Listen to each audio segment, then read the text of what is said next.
Ya. Assalamualaikum warahmatullahi wabarakatuh. Bertemu kembali dengan saya ya. Di sini pada video kali ini saya akan coba share ya tentang statistika dasar, yaitu mengenai mean, median, modus dan kuartil khusus untuk data tunggal. Ya.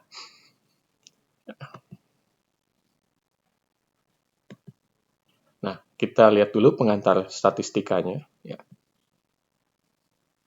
Jadi, teman-teman, pernah nggak mungkin ada satu pertanyaan, bagaimana kita bisa memahami banyaknya angka yang ada di sekitar kita? Ya, misalkan ya di sekolah, bagaimana kita melihat nilai ulangan di kelas, ya, tinggi badan teman-teman satu kelas, kemudian berapa banyaknya es krim misalkan yang terjual di kantin sekolah. Itu kan merupakan data ya. Jadi nilai ulangan di kelas itu nilai rata-ratanya berapa, tinggi badan teman-teman satu kelas itu rata-ratanya berapa, atau misalkan di kantin ada es krim, ya kira-kira dari banyaknya es krim ini yang terjual berapa, rata-ratanya berapa. Nah, disinilah eh, statistika itu berperan.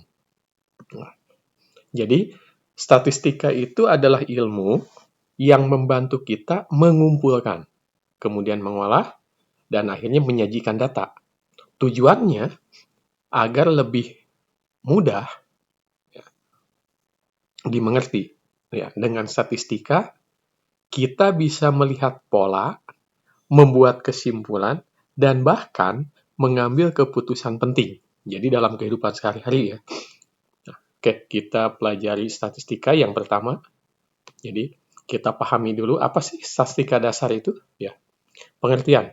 Jadi statistika merupakan cabang ilmu dari matematika yang khusus mempelajari cara mengumpulkan, mengatur, menganalisis, menafsirkan, dan menyajikan data.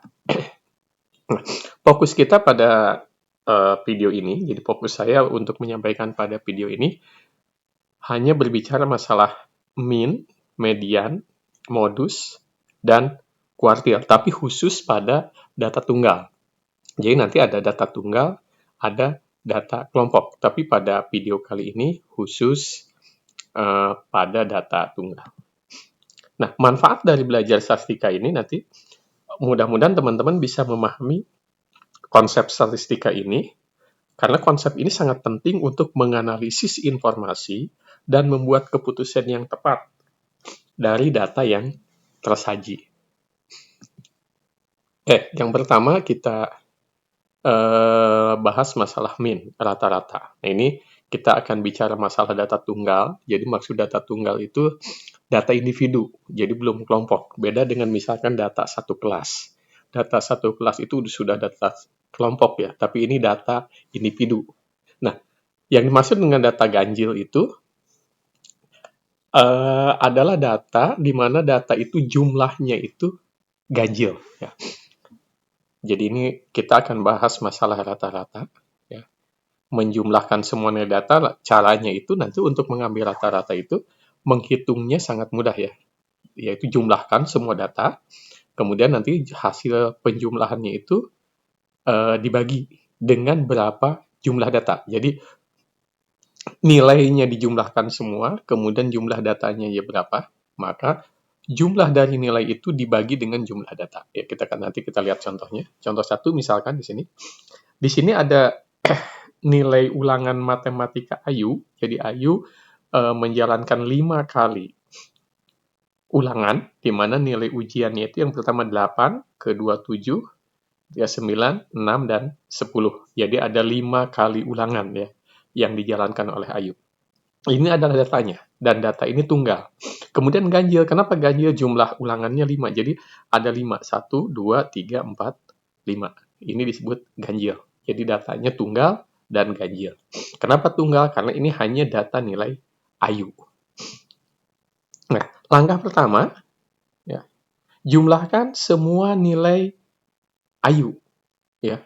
Jadi 8 ditambah 7 ditambah 9 ditambah 6 ditambah 10 hasilnya 40. Kemudian tadi dikatakan banyaknya data jumlahnya ada 5. Ya. Sehingga di sini cara menghitungnya yaitu dengan menjumlahkan semua nilai data lalu membaginya dengan berapa banyak data yang ada. Jadi hasilnya adalah 40 dibagi 5 sama dengan 8. Ya. Jadi rata-rata nilai Ayu adalah 8. Min-nya adalah 8. Nah, di dalam matematika, setiap istilah ini atau ada lambangnya. Ya. Nah, ini. Jadi, N itu melambangkan banyaknya data atau sampel. Jadi, dilambangkan dengan N dalam matematika, sehingga N sama dengan 5. Kemudian ada X bar. Ya. X bar itu adalah lambang dari min, atau dari rata-rata. Sehingga dalam contoh soal ini atau contoh kasus ini adalah X bar-nya 8. N-nya 5, X bar-nya 8. Kemudian jumlah di dalam matematika itu dilambangkan dengan sigma. Sigma besar seperti ini ya. Itu lambang dari jumlah. Nah, apa yang jumlah apa? Misalkan di sini adalah jumlah dari X.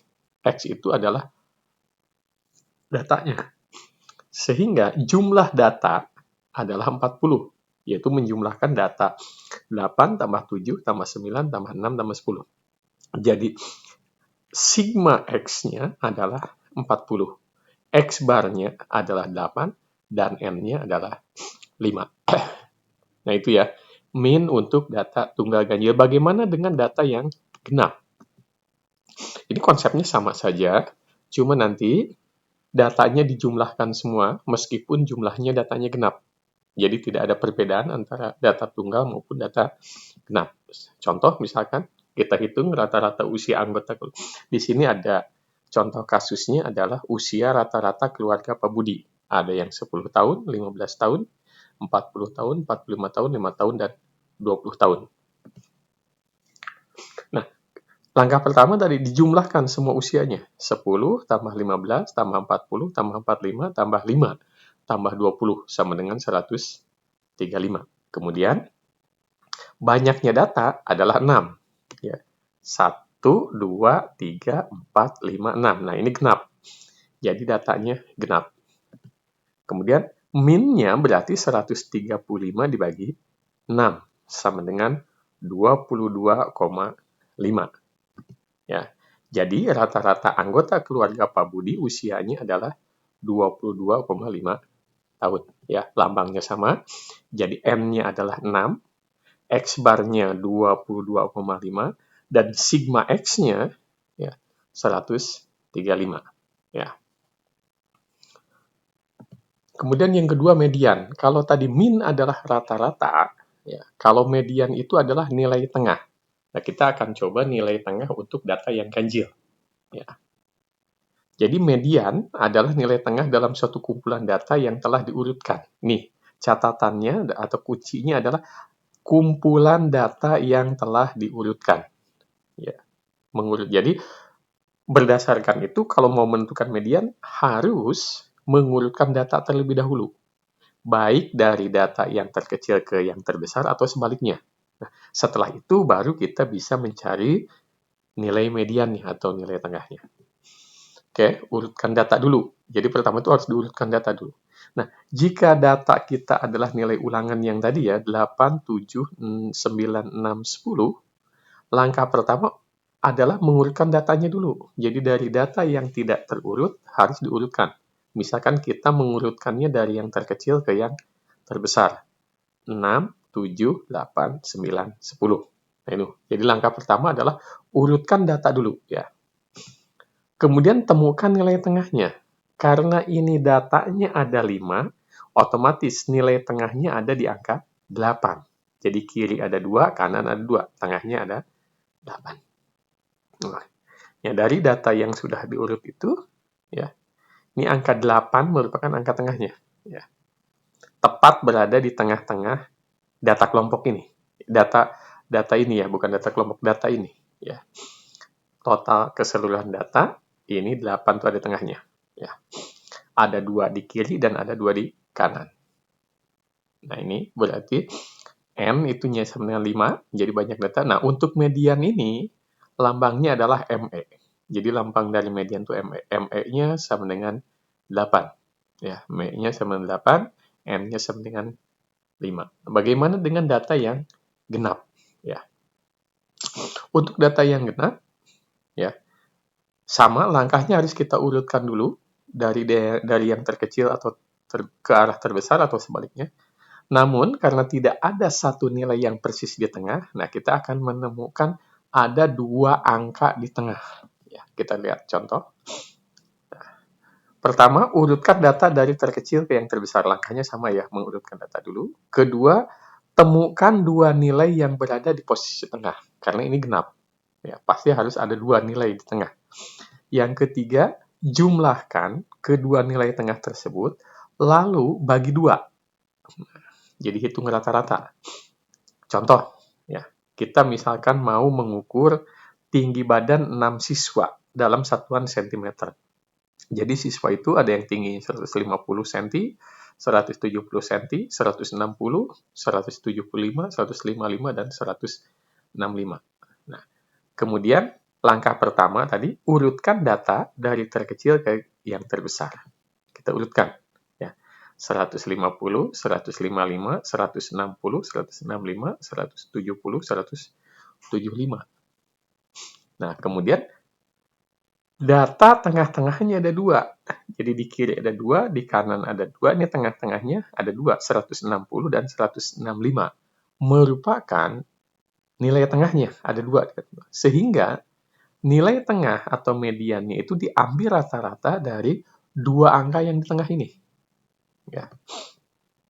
Mediannya itu sama dengan 160 ditambah 165 dibagi 2. Jadi hasilnya, median dari data ini adalah 162,5. Sehingga median tinggi badan siswa tersebut adalah di 162,5 cm. Ya.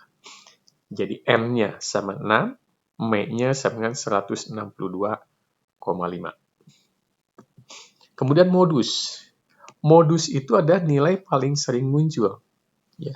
Jadi modus itu adalah nilai atau data yang paling sering muncul dalam suatu kumpulan data.